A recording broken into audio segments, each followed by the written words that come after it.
قصة مدينة الزنا الإيطالية اللي اختفت في ظروف غامضة. قرية بومبي الفاحشة التي أهلكها الله وجعلها آية.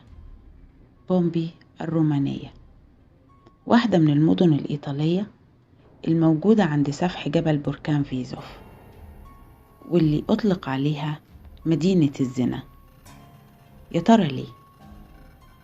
لأنه تعرف عن أهل المدينة دي إنهم كانوا منغمسين في الشهوات، وكانت بتكتر فيها بيوت الدعارة والنشاطات الموبوءة.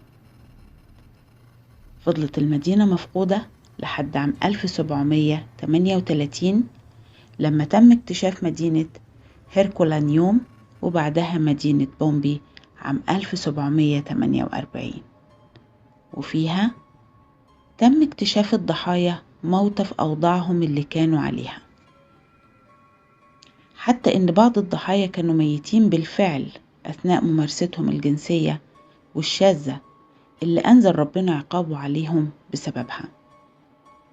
والحقيقة إن كشف بومبي كان فرصة عظيمة لاكتشاف طابع المدينة الغني والمترف، وبيان ما كانت عليه الفترة دي من الإمبراطورية الرومانية وفن العمارة والحياة الاجتماعية، وعرفتنا كمان كتير جدا عن الحياة اليومية القديمة في روما وباقي مدن الإمبراطورية. والمدينة الأثرية دي تم اكتشافها في القرن ال18 بواسطة واحد من المهندسين اللي كان بيعمل في حفر قناة بالمنطقة بتكليف من الحكومة الإيطالية، علشان يفاجأ أثناء الحفر بظهور أعمدة المدينة. ولما تم الكشف عن المدينة تماما لقيوها مليانة بالأسرار والخبايا اللي ما زالت لحد اليوم لغز رغم العديد من الأبحاث اللي اتعملت عليها.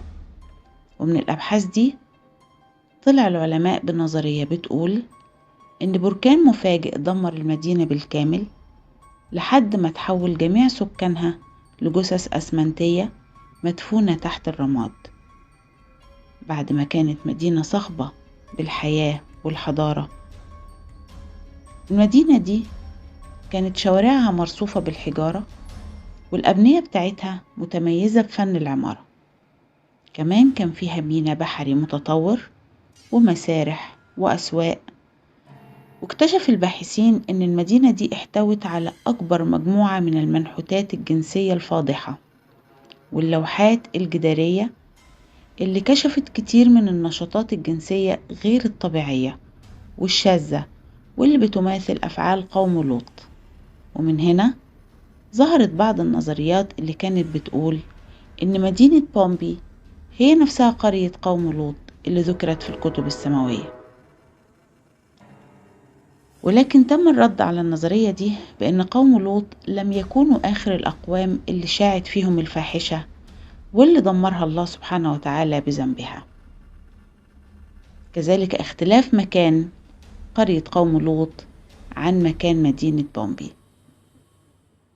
وتم وضع الجداريات والمنحوتات اللي اكتشفوها في المدينة دي لفترة في المتحف الأثري الوطني في مدينة نابولي الإيطالية، لكن بعد ما شافها الملك فرانسيس الأول أثناء زيارته للمنطقة أمر بنقلها إلى المتحف السري لأنه اعتبرها خادشة للحياة. وفضلت الجداريات دي متخبية بعيد لأكتر من قرن.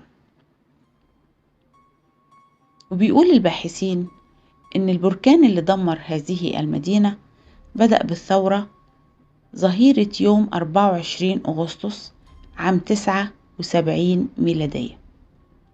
في البداية اتكونت سحب كثيفة غطت الشمس وحولت النهار إلى ظلام، وحاول سكان المدينة إنهم يهربوا، بعضهم عن طريق البحر والبعض الآخر لجأ إلى بيته للحماية. وكان اليوم ده هو عيد آلهة النار عند الرومان. ووصف هذا اليوم كان لشاهد العيان الوحيد بليني الصغير.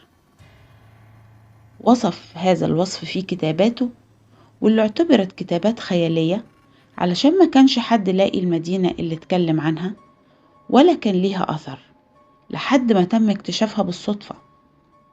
ووصف بليني المشهد وقال إن السحب كانت متصاعدة، والبركان كان بيقذف نيران هائلة مصحوبة بتساقط رماد سميك وهزات مصاحبة وارتفاع لمستوى سطح البحر، وده اللي بنعرفه حاليا باسم تسونامي.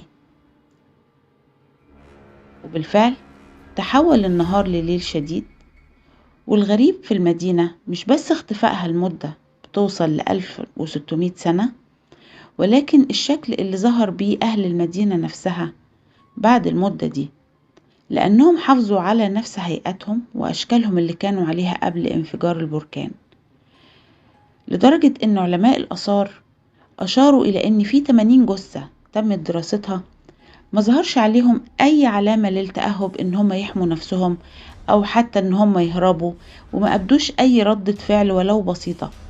وده اللي خلى العلماء يرجحوا إنهم ماتوا بسرعة شديدة جدا بدون أي فرصة للتصرف، وده حصل في أقل من الثانية.